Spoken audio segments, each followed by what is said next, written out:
So I'm going to start in 3, 2, 1.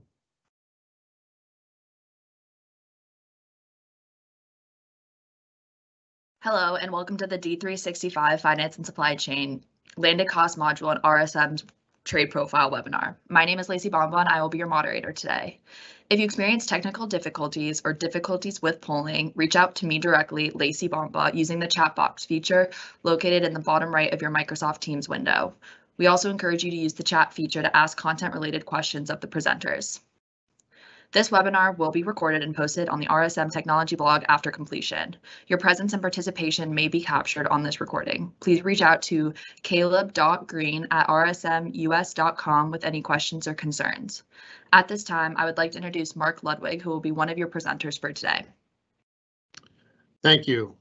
My name is Mark Ludwig. I'm the national leader for our trade and tariff advisory practice here at RSM.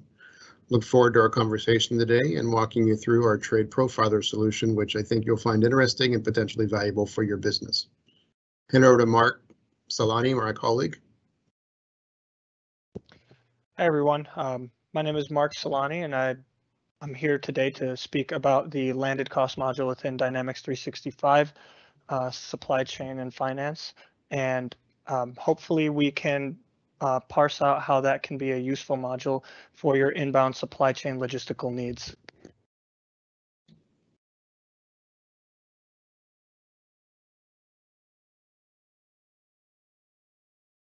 So what we'll do is we'll walk through an overview of our practices here. We'll talk through our trade profiler and give you a demo of the same. And then my colleague Mark will take over and discuss the D365 landed cost module.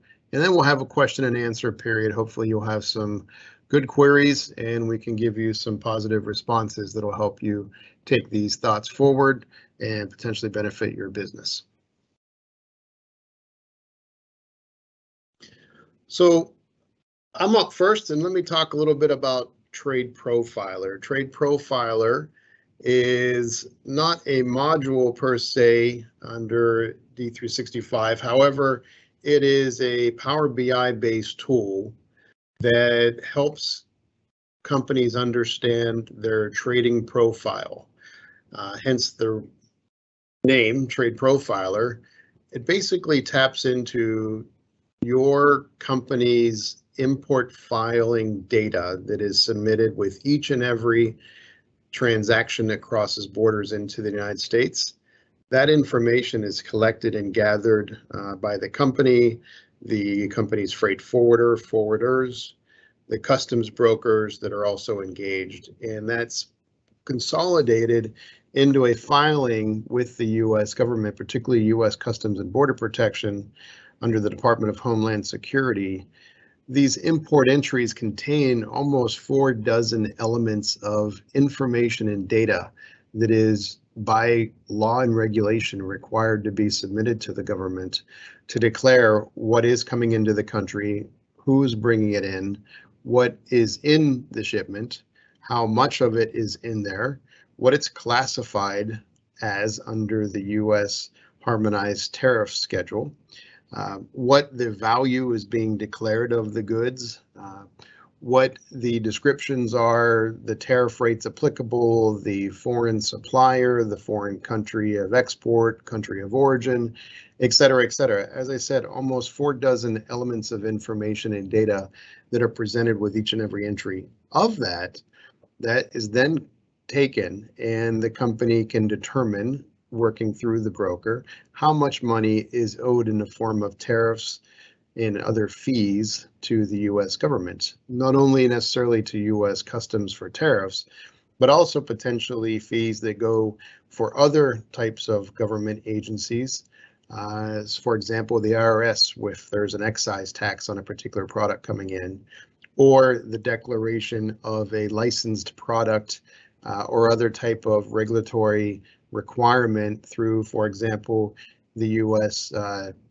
Drug Administration or the Food and Drug Administration or the Department of Interior, Department of Transportation, Department of Energy or Defense, or all types of different products that have special government requirements that require a declaration upon entry. So this information is tremendously valuable because it allows you to look back into your supply chain to see who you've bought from, how much you've bought, and what you've paid in terms of the value of the goods declared, as well as the tariffs associated with those products. It's also valuable for the government because think about all the hundreds of thousands of products that come in every day in all the different ports of entry in the United States. The massive amount of information and data that the government has on all this activity coming into the country certainly is mined by the government to help determine which industries, which products, which companies will be a focus of follow-up or assessment or even investigations, as well as to help inform the national trade statistics that then go into those larger buckets of national accounts, such as the current account and basically the financing needs of the government. So this information that you as an importer or your customers as importers file with the government is critically important, but it also allows you to tap into it. If you are the importer, you can request the information download directly from U.S. Customs, which is what we facilitate and do.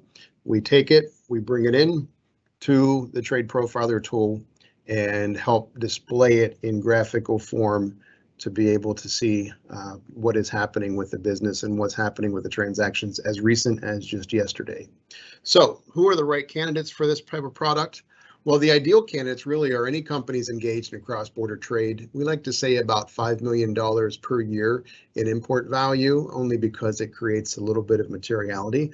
Of course, some companies do significantly more. Some companies are importing 5 million a day. Some companies are importing maybe 5 million a quarter.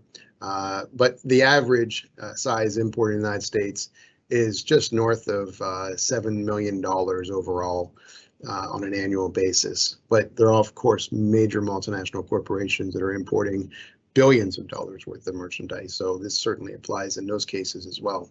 And those companies that are both importing, potentially exporting, but also those seeking greater insight, finding opportunities to lower landed costs, lower duties, and basically just greater visibility into their supply chain as well as their overall trade compliance with all those rules that have to be abided by.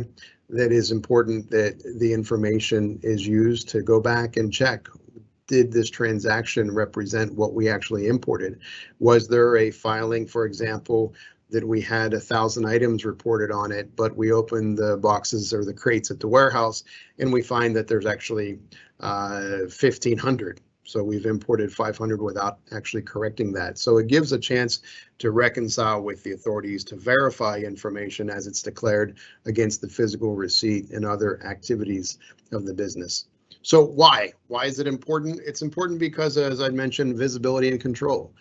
Many companies, because of the way this area of trade and cross-border activity is buried deep in the operations, particularly landed costs or duties in particular, are above the line costs. So they're part of the cost of goods sold.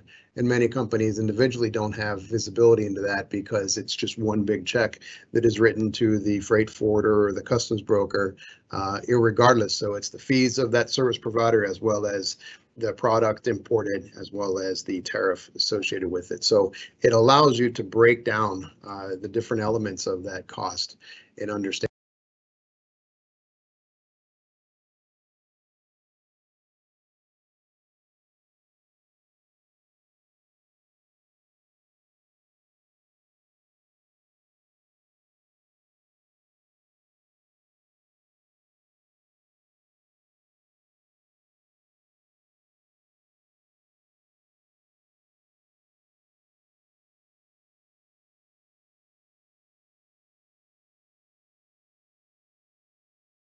I think we lost Mark's audio there for a second, so we'll see if we can get him back.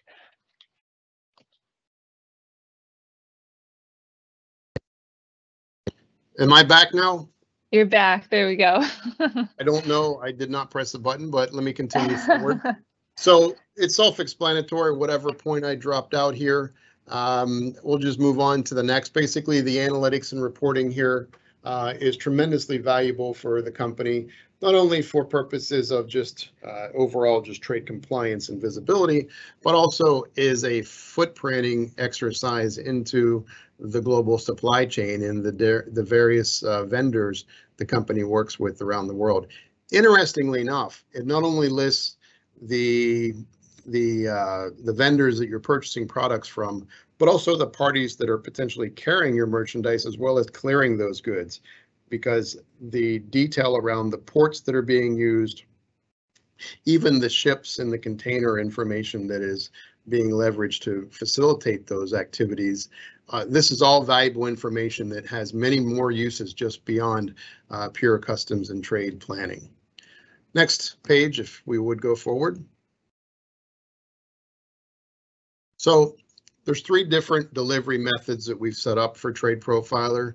There's a standard one, which basically provides the dashboard out of the Power BI with the import data and our insights into what is happening with an overview from our own subject matter expertise, experience, and background. We'll give a report of what's happening and what we see as potential risks and opportunities. Another one is interactive, where we basically provide the full dashboards to the client and allowing them to have a handle on and being able to interact with their own data in the Power BI environment. And then the third one is an online access, which is almost sort of a license type arrangement where it's the full dashboards as the interactive, but it is on a regular refreshed basis. So rather than sort of the static report, we did it. We've seen what's happened in 2022 so far. This online access has a regular periodic ping to the import data, and it could be as frequently as daily. It could be as frequently as once a month or once a quarter. Either way, it's allowing that near real-time visibility into what's happening in the supply chain for companies that source goods from overseas and bring them into the country. Next page. So what's the timeline? The timeline actually is very reasonable.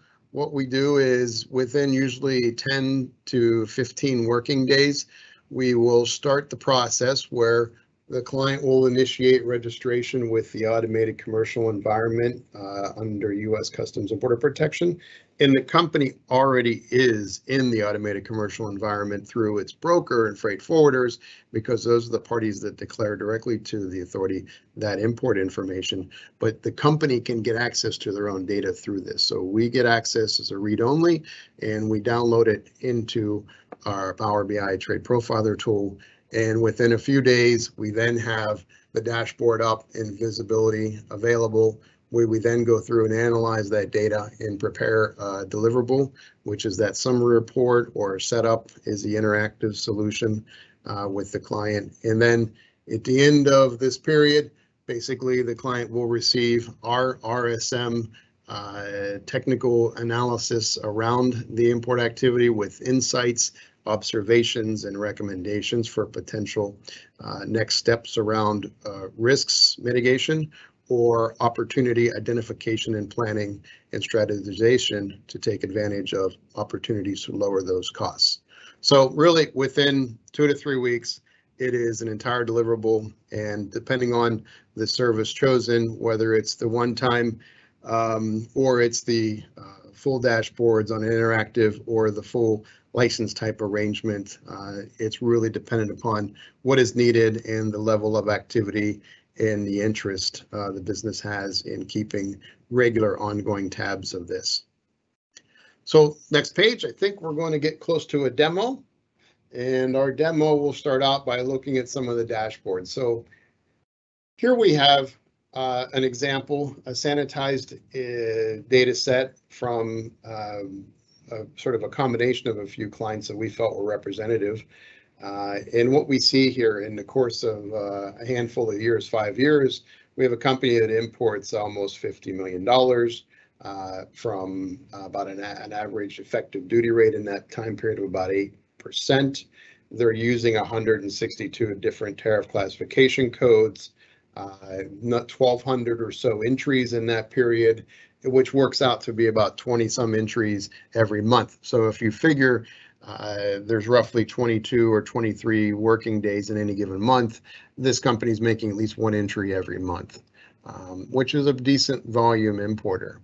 And then they're buying product from over 21 origin countries, of which 20 of those countries are facilitating the transit through. So what that means is you have a difference between where the goods originate from and where the goods are actually exported to the US from. That can be different, and oftentimes it's not necessarily a direct match, but you do have in-transit merchandise moving through some places. Singapore is a great example.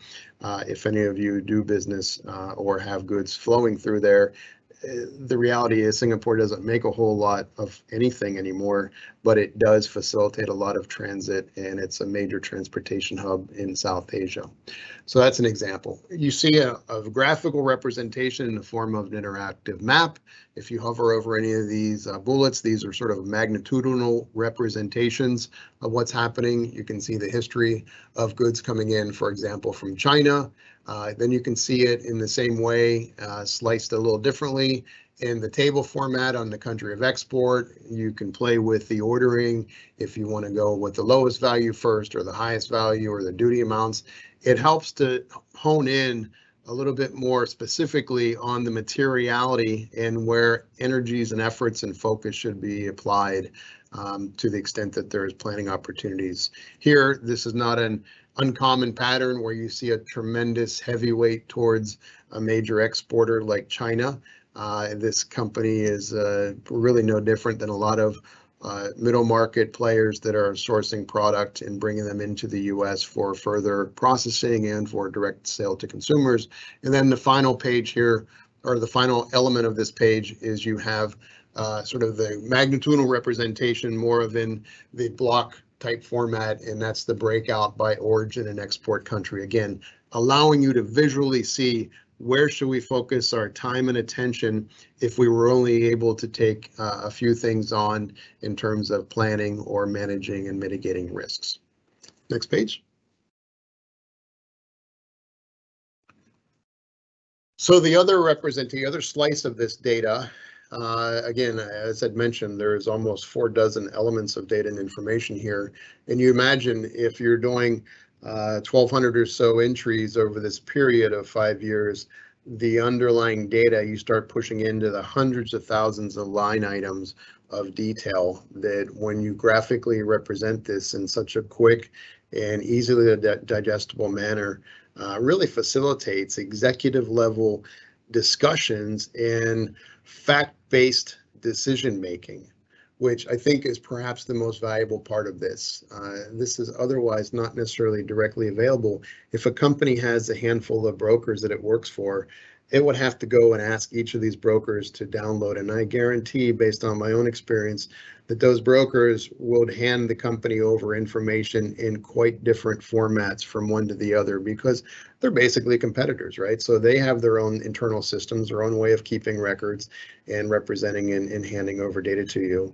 So it would take a lot of effort and energy. Plus, you wouldn't necessarily see, one, the entire picture, but also it wouldn't be in the same necessary format or even potentially the same, I guess, source of truth, because this information as declared on these formal customs entry forms is what the company as the importer of record is representing to the government as the truth. Whether or not the truth is actually 100% verifiable, or perhaps there are some errors in the data submitted or unreconciled, if again I'd use that quantity discrepancy discussion, or even for those of you that have a foot in the tax world, transfer pricing adjustments and the impact it has on the value of goods coming in, those things aren't necessarily immediately reconciled by the business. So the data that comes in, for example, from 2021 or 2020, it may not be fully represented across the universe of all imports if you're asking just one or a handful of brokers to give the information. However, in this case, this is the same data customs would use to investigate and audit. you as an importer. So it's very valuable to work from the same source of truth that the government is also working from, given that they have significant power on their side to impact negatively the supply chain if they're not 100% certain that everything is going according to compliance requirements. So without further ado, just sort of a quick summary of this. We've got a dollar value by year in the green. We've got a duties paid by year in the blue. We've got the entries by year, and then the effective duty rate by year broken up. Just another slice of all this data. You can then filter in by individual countries. You can just pick China or Australia, and let's just see what each of those look like when you map it out this way. These are great ways, again, to hone in on that materiality level to figure out where should we spend our time, our scarce resources investigating this further, or where should we potentially have RSM look a little deeper and ask to dive into some of the individual transactions that are in these time periods. This represents, China, for example, represents an importer that basically has been severely impacted by the increased tariffs on Chinese import products that we see, that has been around since late 2018 on to 1920, and obviously is in the headlines again just in the last week or two, is potential revisiting by the Biden administration to maybe lower those tariffs as a way to help diminish the high inflationary pressures that exist in the economy today. So let's go on to the next page here, then the last few excerpts from our trade profiler demo. And again, this is another slice drilling down a little bit more by the vendors. And this is the point I was making earlier about the visibility into the supply chain. To see, you can pick any of these, and you can see when you look at the top bar representation versus the bottom bar representation, one is by value and one is by the number of entries. So the company that the importer buys the most product from in terms of dollar value may not be the same supplier that they're buying the most volume from, as Jordan has highlighted that here. You basically are in, you're looking at the number one source vendor by dollar value, but that same vendor is only number 6 in terms of total value, and really not by a whole lot. So it gets into that long tail of the activity. So it must be, the conclusion you can arrive to here is that they're basically supplying you some high value, but a few goods that aren't necessarily on a frequently imported basis. So on the right side, you can again hover over and look at any of these slices on these pie charts. You got the top classifications being used, and then you got the top classifications being used by volume or by the number of entries being filed. Again, important information to mix and match to really figure out where should attention be paid and what is the most critical of all the issues we're dealing with. Next page, if you would, and we'll head home and wrap this up. So this is a current duty year analysis, which is a little bit more tight representation over one period versus the entire 5-year data set. This is, again, very valuable to see what is the most recent, and this could be most current month duty analysis. It can be set up really any way the client would like it to be set up in their system and represented to them. It's the data's there, it's just a matter of structuring it in a way that it comes in the format that they're looking for. So here we've got the duty paid by country, we got the duty rate by country, we've got the duty rate by classification, and the number of entries by classification, etc. So a lot of information, gives you a quick look and allows you to make some quick but yet fact-based decisions around the business supply chain, around the sourcing pattern, around the procurement activities of the company, and even the operating aspects. If there's an issue, for example, with a supplier, is there a historical supplier that we've used but we haven't tapped into for some years? Are they a potential redundant or backup that we could use with a similar product or product that could basically serve as a replacement? So it's great information to leverage, not only for your compliance activities, but perhaps even more importantly, just to find where's the hidden money. There's always money out there on the table. And I think if you dig into that below the superficial level, if you dig in below the superficial level, I think what you find is a tremendous unlocking of potential that is resident in this data. It's just a matter of how do you best represent it and how do you take it forward and make some strategic decisions around. So I think Trade Profiler is a great tool in that regard. I think it's very valuable in our experiences. The clients that have used it really have regularly set it up in a way that they're pinging it, whether it's on a quarterly or an annual basis. It's become an indispensable part of their day-to-day operating activities. Some companies have even used it to select the customs brokers they want to use or the freight forwarders they want to use, or even identify alternative countries for sourcing product, particularly with the pressure that we're seeing, this quasi-trade war that is going on between the US and China. They've identified similar vendors in their supply chain, maybe upstream or in other markets that they can leverage directly to. I think we'll go to the last page here, and the last page really is a final slice that we've set up that really avoids a lot of number crunching. It just basically pulls out saying, hey, this company, as our example, imports a lot from countries where the US has trade agreements, Canada, Mexico, for example. These are duty payments on imports from those countries, which is a head scratcher. And the question then becomes, why are we not taking full advantage of that US, Mexico, Canada trade agreement that exists, formerly known as NAFTA? Why are we have any leakage at all on the customs duty side when these agreements exist for the purpose of benefiting and allowing for duty-free entry into the United States, provided we can qualify? Are we not qualifying, or have we not done enough to qualify, or what is the reason? Has something been missed?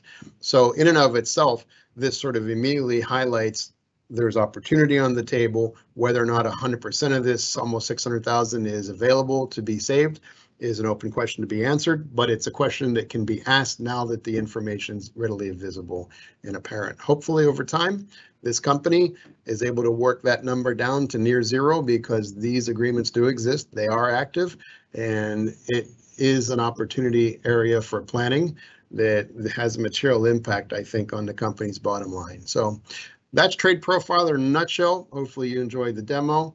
I will hand it over to my colleague, Mark, who will walk us through landed cost module from here forward. Thank you very much.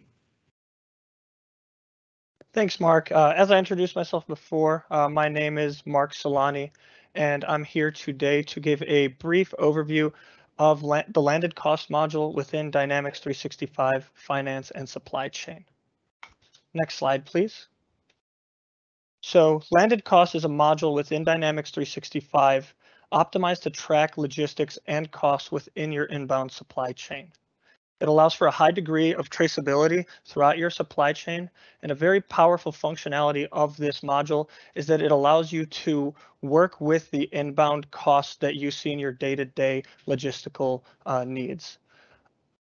One functionality that it does have is it allows you to, within Dynamics 365, estimate the costs of your inbound goods as you're entering your purchase orders for those goods. We'll go more into how that functionality exactly works in another slide, but essentially you are able to estimate those costs, which can be very powerful. It allows you to accrue costs at any point you designate within your supply chain, essentially allowing you to make sure that your books are as up to date as possible. And finally, again, this is all to do with the configuration within landed cost itself, the module. You're able to allocate those costs at any point in your supply chain voyage. Furthermore, this module allows you to identify at which point in your supply chain you actually take financial ownership of your goods. And this can actually be done prior to physical receipt of those goods. So you're able to pay your vendors for your product prior to receiving that product, all within the module within Dynamics 365. Finally, as the name suggests, it gives you the power to calculate those landed item costs associated with the procurement and transportation based on your configured allocation rules. Next slide, please. Before we get really into the nuts and bolts of landed costs, I wanted to quickly go over some high-level definitions within this module. The first and foremost being your voyage. This is an umbrella over the rest of your landed cost order. It's essentially a vessel physically that travels across a single journey and can contain multiple shipping containers or shipments, aka purchase orders along that voyage. A journey is a subset of a voyage where you can further designate essentially costs and supply chain logistics within that journey, and a journey is applied to a voyage. Now, a journey can look something like a shipment from the port of Shanghai to your warehouse in Ohio, for example. And further breaking down journeys, we have legs. And legs essentially are what allow you to get really granular within your supply chain configuration within Dynamics 365. And it allows you to both track physically where your product is and apply automatic costs to those different areas within your supply chain so that you can accrue those costs. An example of a leg along a journey is perhaps along your journey from Shanghai to your warehouse in Ohio, you do make a stop at a warehouse or port in Singapore for whatever reason. You are able to configure that as a leg against your journey and apply whatever subsequent costs against that leg you may consider necessary there. As I briefly touched upon earlier, there's a concept called auto costs within the Dynamics 365 landed cost module. Essentially, these are costs that you can configure ahead of time that you know you will be incurring. And these don't necessarily need to be perfectly estimated costs. They can just be estimated, and they are changeable once you receive invoices for those costs. And they will automatically apply to your voyages and allow for the estimation of your inbound product's cost based on which journeys and legs and voyages you choose. Landed cost, as I touched on earlier, has an accrual functionality, allowing you to accrue the costs taken against the voyage at any point within your supply chain. Finally, we have our shipping containers. Shipping containers can be thought of as collections of purchase orders against a voyage. Again, this is just more granularity you're able to put out within your landed cost configuration, allowing you to maybe put different cost types or traceability within that module or voyage. Finally, there are two types of orders within the landed cost module. One I will colloquially reference as a standard landed cost order. That is essentially the creation of an order and the receipt and then subsequent payment of a landed cost order or voyage. And then the other version of that would be a goods in transit order, which is essentially the inverse of that. It allows you to essentially take financial ownership of your goods prior to the physical receipt. And we did touch upon that earlier. This is the type of order that we would utilize for that functionality. Next slide, please. So here we're seeing different ways we can allocate costs along a landed cost order. We've spoke briefly about almost everything on here, but just to dive deeper into that, a voyage basically can have costs applied to the voyage at any level within that voyage. And the hierarchy is something like voyage, journey, legs, activities within those legs, and so on. And depending on what is chosen for that voyage, different costs can be automatically or then manually applied. We have our shipping containers, which we spoke about earlier, as essentially how we associate purchase orders to our voyages. We do have the ability to use the landed cost module to apply costs to folios on our inbound received goods. And then to get even more granular, we're able to associate costs to purchase orders and purchase order lines on those purchase orders as well.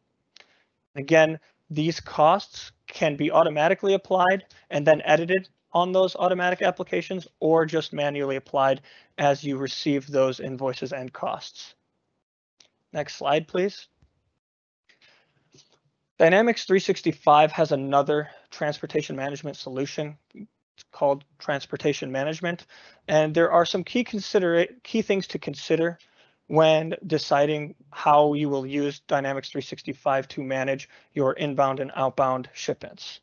One major difference is that transportation management does allow you to use both inbound and outbound shipments, and also manage those all in the same area. Transportation management also gives you the ability to utilize appointments and docking so that you can make sure your warehouse docks are never full as you're managing that transportation. Furthermore, landed cost does not provide an advanced shipment notice for your electronic receipt of goods, and the advanced warehousing capabilities of landed cost are a bit less granular than transportation management. For example, we are not able to receive mixed license plates, which essentially means that if we wanted to palletize our inbound goods, we wouldn't necessarily systematically be able to receive two different items on the same pallet. However, landed cost does allow for companies to take financial and legal ownership of goods overseas and accrue item costs while in transit. And it is worth noting that landed cost is an ongoing solution. It's a live module that Microsoft has an active roadmap for, and they do plan on rolling out a lot of features to the landed cost module. We can only speculate on what those future features may be. However, it's worth noting that we may be able to see more of an outbound shipment ASN functionality within landed cost in the future. Next slide, please. To briefly go over when considering landed cost module, if it's right for you, the first question I like to ask is your company importing product internationally? While landed cost can be utilized for domestic product and receipt of domestic goods, it really is optimized to be used for international inbound receiving. And so if your company is importing that product, it's definitely worth looking into whether or not landed cost is right for you. If you do require a centralized system and want to use that system to track your logistics and costs, landed cost would very much be a fit for your company. Landed cost also does have the capability to allocate costs to intra-company transfers. So if your company does have multiple warehouses and you do create transfers between those warehouses, landed cost does have the ability to handle that and apply any of those automatic costs and journeys and legs that you may want against those transfers. If you're currently tracking your costs manually, landed cost would be a great place to enter those manual costs to allow you to A, estimate shipments ahead of time more quickly, and B, have a central location for all that data to potentially create reports against it to see where in your business process you're hemorrhaging the most money due to freight costs. Where we currently don't see Dynamics 365 landed cost as a fit would be obviously, as we talked about before, if you do need outbound shipping logistics, you'd be more inclined to use transportation management within D365. As of right now, landed cost does not support that. If you have a need for real-time tracking of freight costs, landed cost does not support web scraping and data parsing for the active tracking of these costs. So that information all needs to be manually entered. RSM's trade profiler may help close that gap. But again, right now, no real-time traceability of inbound freight costs. If your company does plan to leverage TMS anyways and that load planning workbench, that may be a good enough reason to shy away from using landed cost just from an employee education and business process streamlining perspective. Next slide, please. Wanted to quickly touch upon a successful implementation of landed cost we've done here at RSM. So we have a client that manufactured and imported consumer goods from China, and they had an existing solution to use CH Robinson for their shipment tracking, but they didn't have good visibility to their costs or an integration into their actual ERP system. And all we really knew in the discovery phase was that international freight accounted for 50% of their product cost, but we had no idea where all that cost was coming from. So a requirement for them when moving to Dynamics 365 was they wanted a high degree of data visibility to help them drive business decisions to reduce costs within their supply chain. Another requirement they had was to make sure they could take financial ownership of goods earlier than physically receiving it. And finally, they wanted to systematically be able to track the location of those goods within Dynamics 365.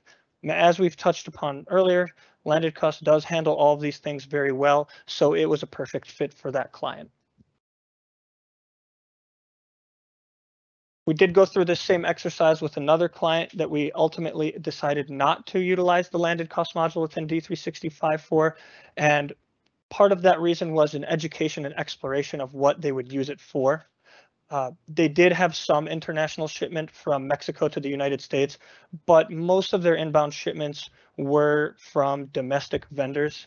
And so we opted to utilize TMS instead because they were already using it for their outbound shipments, just allowing us to streamline their order management process and streamline the education of their employees and to reduce confusion within their business. Next slide, please. And sorry, one more slide. So I want to quickly touch on the value hierarchy of using Trade Profiler and landed cost. If you could click one time, please. Essentially, RSM's Trade Profiler has a very quick time to deploy and can immediately provide your business with value almost right out the gate with very little configuration or discovery or exploration. Landed cost does take a bit more time to deploy. If we could click again, please.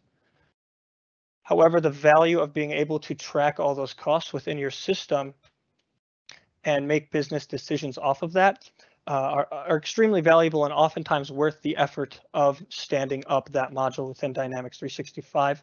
Furthermore, the D365 landed cost module and RSM Trade Profiler work symbiotically with each other to increase the value each module or product brings to the table when working with our inbound shipments. This is potentially due to the ease of use of the Trade Profiler in receiving data, our ability to compare vendor costs and fees and get that data all in one spot and utilize that within the D365 landed cost module to track that on our business process standpoint. Next slide, please. Finally, I wanted to make some closing comments here on the overall presentation we've made today. I wanted to just say again that the RSM Trade Profiler does provide a centralized location to track your tariffs and fees related to your imported goods. It's very easy to use and very quick to set up in the grand scheme of things. The Dynamics 365 landed cost module gives you the opportunity to estimate and automatically apply costs to your inbound shipments, but only currently supports inbound transactions. However, again, as we spoke about earlier, Microsoft does plan to roll updates out to this module to create a more robust transportation management solution. And on the bottom of the screen here, you can see some resources regarding what we spoke about today. Next slide, please, and we're open for questions.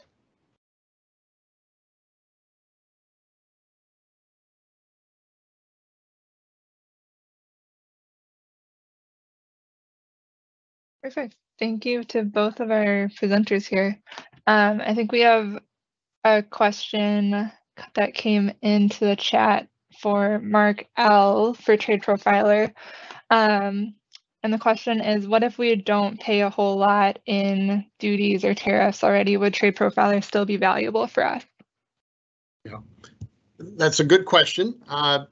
Tariffs, not every company pays a heavy amount in tariffs. In fact, most companies prior to 2018, even those that were sourcing out of China, the average duty rate in the United States as a whole was around 2%, so it's really low.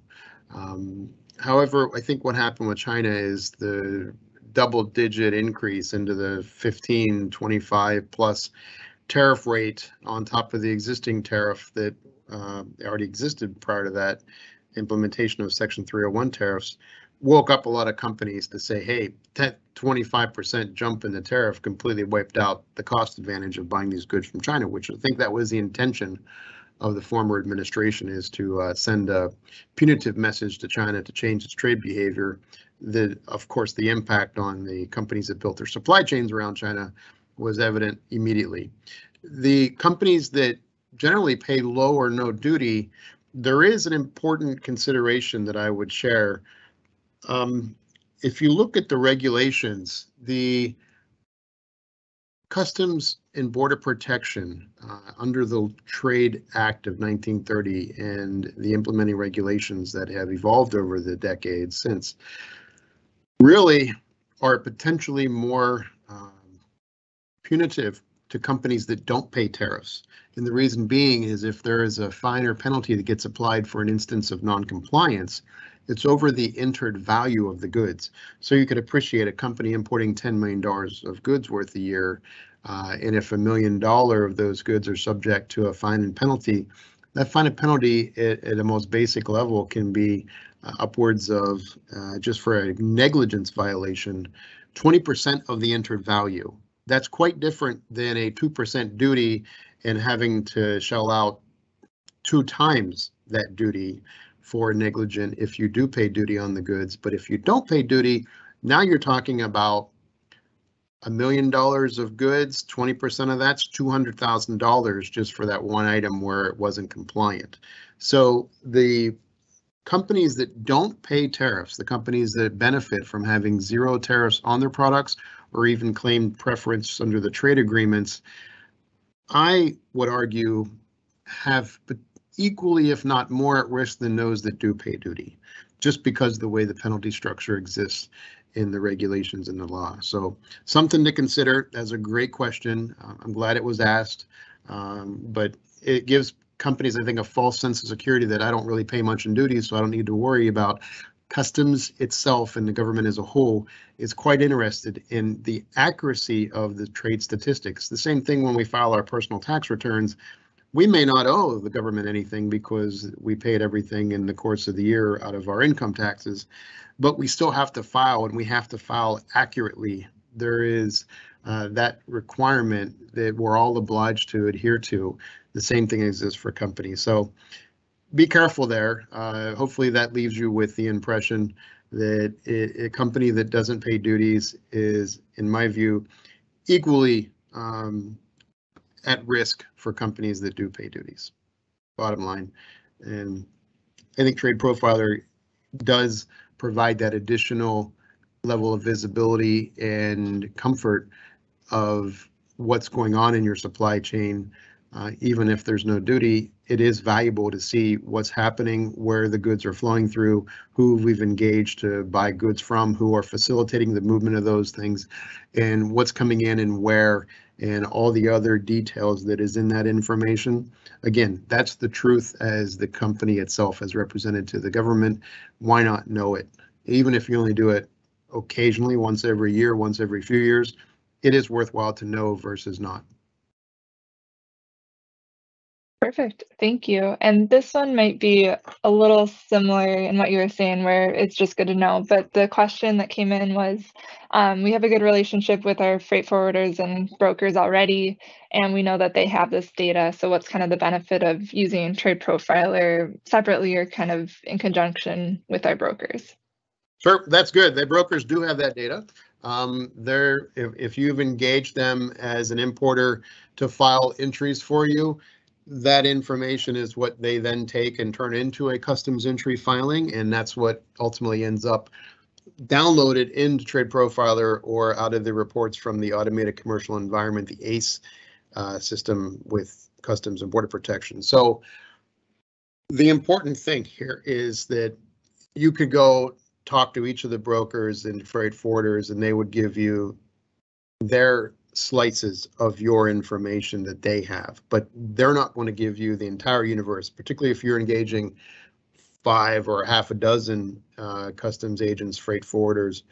They're not going to have the complete picture. Trade Profiler gets you the complete picture without reservation. It also kind of allows you to work backwards into which of these brokers is doing really the best for us? Which one is going that extra step that if they catch something that potentially is erroneous in the information that's filed, what can we do, or what are they doing to proactively correct that before it becomes a risk to us? That's a good way also to measure the performance, almost benchmark.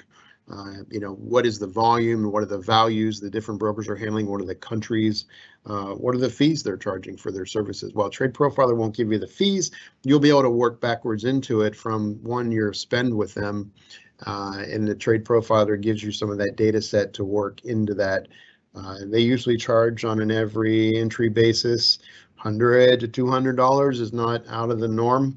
I rarely see any more. Maybe a decade ago, you'd see customs entries, commercial entries being filed for about $75 to $100 in a high volume importer.